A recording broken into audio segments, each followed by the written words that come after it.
す。 So their entire life is about falling in love with that memories. ですから我々の人生全般というのが全てこのメモリーを愛してあげる、メモリーに恋に落ちるということに過ぎないのです。 Some people prefer to say, I love you. 人によっては愛していますという言葉で言うのが好きな方もいます。 Like me. 例えば私は What am I saying? I love you to.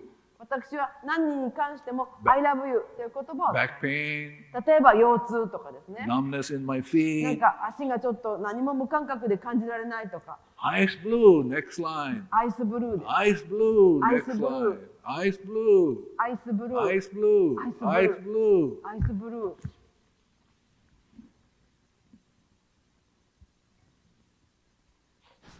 Simple, シンプルですね。 but hard to get to. でもそれをやっていくのはなかなか難しいものです。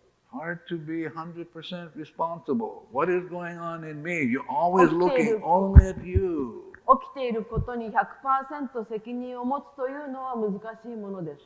たとえどんなことが起きていたとしても、その記憶は自分の中にあるという責任を持つこと。 That's where the problem is. It's in you.